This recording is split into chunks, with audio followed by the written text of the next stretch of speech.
Hello, welcome to Sali kitchen. ഇന്ന് ഒരു നെയ്യടൻ്റെ റെസിപ്പിയാണ് കാണിക്കുന്നത്. നല്ല സ്വീറ്റ് ആയിട്ടുള്ള, നല്ല ടേസ്റ്റി ആയിട്ടുള്ള, വായിലിട്ട് അലിഞ്ഞു പോകുന്ന ഒരു പലഹാരമാണിത്. പഴയ ഒരു പലഹാരമാണ്. ഇതിന് മുട്ട മറിച്ചതെന്നും പറയും, പിന്നെ പാൽപ്പത്തിരി, പാൽപ്പോള, അങ്ങനെ പല പേരുമുണ്ട്. അപ്പോൾ എങ്ങനെയാണ് ഇതുണ്ടാക്കിയെടുക്കാൻ നോക്കാം. ചാനൽ സബ്സ്ക്രൈബ് ചെയ്യാത്തവർ സബ്സ്ക്രൈബ് ചെയ്യുക. തൊട്ടടുത്തൊരു ബെല്ലൈക്കൺ ഉണ്ട്, അതും കൂടി ക്ലിക്ക് ചെയ്യുക. പിന്നെ വീഡിയോ ഇഷ്ടപ്പെടുകയാണെങ്കിൽ ലൈക്ക് ചെയ്യാനും മറക്കല്ലേ. അപ്പോൾ ഈ ഒരു നെയ്യടി ഉണ്ടാക്കിയെടുക്കാൻ വേണ്ടിയിട്ട് ആദ്യം മൈദ വെച്ചിട്ടുള്ള ഒരു ബാറ്റർ ഉണ്ടാക്കിയെടുക്കണം. അതിന് വേണ്ടിയിട്ടൊരു ബൗളിലേക്ക് 1 കപ്പ് മൈദ ആഡ് ചെയ്യാണ്.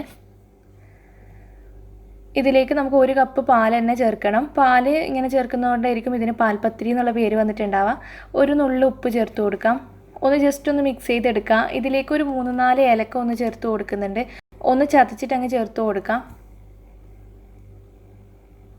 ഒന്ന് യോജിപ്പിച്ചെടുത്തതിന് ശേഷം ഈ ഒരു പാൽ കൊണ്ട് മാത്രം നമുക്ക് ഈ ഒരു ബാറ്റർ ഉണ്ടാക്കിയെടുക്കാൻ പറ്റൂല. ഇതിലേക്ക് വെള്ളം കൂടി ചേർത്ത് കൊടുക്കണം. അപ്പോൾ 1/2 കപ്പിനടുത്ത് നോർമൽ വാട്ടർ ചേർത്ത് കൊടുക്കുന്നുണ്ട്.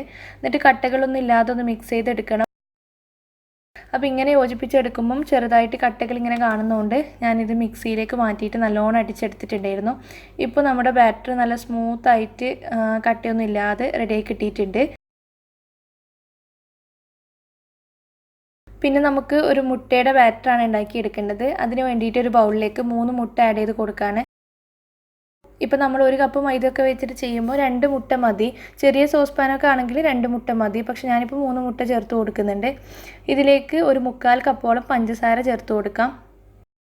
എന്നിട്ട് നല്ലോണം അടിച്ചെടുക്കണം. മുട്ടയും പഞ്ചസാരയും കൂടി നല്ലോണം യോജിപ്പിച്ചെടുക്കണം. അപ്പോൾ അതാ നമ്മുടെ മുട്ടയുടെ ബാറ്റർ ഉണ്ടാക്കിയെടുത്തിട്ടുണ്ട്. ഇത്രയേ ഉള്ളൂ. ഇനി നമുക്ക് നെയ്യട ഉണ്ടാക്കിയെടുക്കാം. നല്ല സിമ്പിളാണ് ഉണ്ടാക്കിയെടുക്കാൻ വേണ്ടിയിട്ട്. ആദ്യം ഒരു സോസ് പാൻ ചൂടാക്കാൻ വെച്ചിട്ടുണ്ട്. ഇതിലേക്ക് 1.5 ടീസ്പൂണോളം ഗീ ചേർത്ത് കൊടുക്കുക. നെയ്യ് ഒന്ന് ചൂടായി വന്നാൽ കുറച്ച് കാഷ്യൂം കിസ്മിസും ഒന്ന് വറുത്ത് കോരുന്നുണ്ട്.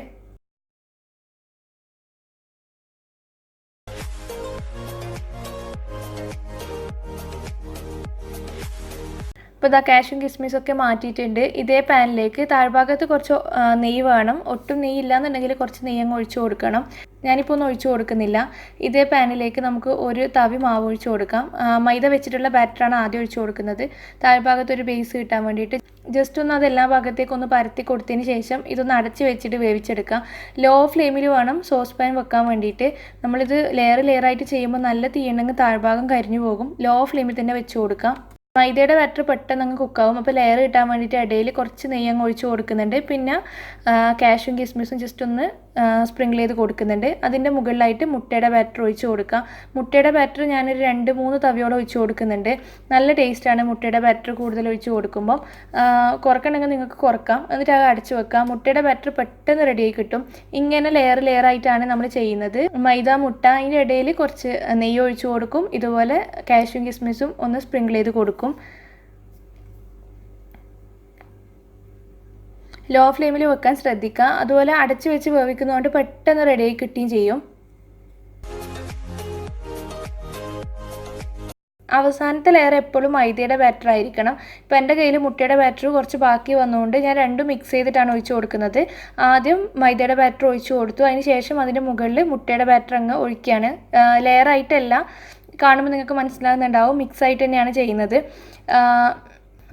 എപ്പോൾ അവസാനം മൈദയുടെ ബാറ്റർ ആവാൻ ശ്രദ്ധിക്കാം. മുട്ട മാത്രം ഒഴിച്ച് കഴിഞ്ഞാൽ ആ ഒരു ഷേപ്പ് കിട്ടൂല. നമുക്കിതൊന്ന് അടച്ചു വെച്ച് കൊടുക്കാം. 5 മിനിറ്റ് ലോ ഫ്ലെയിമിൽ ഒന്ന് അടച്ചു വെച്ച് കൊടുക്കുന്നുണ്ട്. ആ മുകൾ ഭാഗം ഒന്ന് ഡ്രൈ ആയി കിട്ടുന്നവരെ ഒന്ന് വേവിച്ചെടുത്താൽ മതി. അപ്പോൾ മുകൾ ഭാഗം റെഡി ആയിട്ടുണ്ട്. ഇനി നമുക്കിതൊന്ന് തിരിച്ചിട്ടിട്ടും കൂടി ഒന്ന് കുക്ക് ചെയ്യണം. അതിന് വേണ്ടിയിട്ട് ഒരു തവയിലേക്ക് കുറച്ച് നെയ്യ് ഒന്ന് ഗ്രീസ് ചെയ്ത് കൊടുക്കുന്നുണ്ട്. എന്നിട്ട് നമ്മുടെ മുട്ട മറിച്ചത് അങ്ങോട്ടേക്ക് മറിച്ചിട്ട് കൊടുക്കുക. എന്നിട്ട് മറ്റേ ഭാഗം ജസ്റ്റ് ഒന്ന് കുക്ക് ചെയ്തെടുക്കാം. ഇങ്ങനെ വെച്ചിട്ട് ഒരു 3 മിനിറ്റ് അത്രേ വേണ്ടൂ. താഴ്ഭാഗം പെട്ടെന്ന് തന്നെ റെഡിയായി കിട്ടും. കണ്ടില്ലേ, ബേസ് അങ്ങനെ കരിഞ്ഞു പോയിട്ടൊന്നുമില്ല. നോർമലായിട്ടുള്ള കളർ മാത്രമേ കിട്ടിയിട്ടുള്ളൂ. അങ്ങനെ ഒന്ന് കുക്ക് ചെയ്തെടുത്തതിന് ശേഷം നമ്മുടെ നെയ്യട നമുക്ക് സെർവ് ചെയ്യാം. ഒന്ന് തണുത്തതിന് ശേഷം ഒന്ന് കട്ട് ചെയ്തെടുക്കാം. സാധാരണ നമ്മൾ പോളയും കേക്കൊക്കെ കട്ട് ചെയ്യുന്ന പോലെ അങ്ങ് കട്ട് ചെയ്തെടുത്താൽ മതി. ഞാനിത് ഇതുപോലെ ഹാർട്ട് ഷേപ്പിലാണ് കട്ട് ചെയ്തെടുക്കുന്നത്, കാണാനൊരു ഭംഗിക്ക് വേണ്ടിയിട്ട്. അപ്പോൾ ഇങ്ങനെ ചെയ്ത് നോക്കിയിട്ടില്ല എന്നുണ്ടെങ്കിൽ എന്തായാലും ഒന്ന് ചെയ്ത് നോക്കാം. പിന്നെ ഞാനിത് സോസ് പാൻ ഉണ്ടാക്കിയിട്ടില്ലേ, അതിന് പകരം നിങ്ങൾക്ക് സ്റ്റീമറിൽ വെച്ചിട്ടും ചെയ്തെടുക്കാം. ഒരു പ്ലേറ്റ് വെച്ചിട്ട് നമ്മൾ ഇതിൽ പത്തിരി ഇതിൽ റൊട്ടിയിൽ ഉണ്ടാക്കുന്നില്ലേ, അതുപോലെ തന്നെ ചെയ്തെടുക്കാം. അപ്പോൾ നിങ്ങൾ എന്തായാലും ഒന്ന് ട്രൈ ചെയ്ത് നോക്കണം. വായിലിട്ട് അലിഞ്ഞു പോവും, അത്രയും സോഫ്റ്റാണ്, അത്രയും ടേസ്റ്റിയാണ്. ട്രൈ ചെയ്യാത്തവർ എന്തായാലും ഒന്ന് ട്രൈ ചെയ്തിട്ട് ഫീഡ്ബാക്ക് അറിയിക്കുക. നിങ്ങൾക്ക് ഈ ഒരു വീഡിയോ ഇഷ്ടപ്പെടുകയാണെങ്കിൽ ലൈക്ക് ചെയ്യാനും ഷെയർ ചെയ്യാനും മറക്കരുത്. താങ്ക്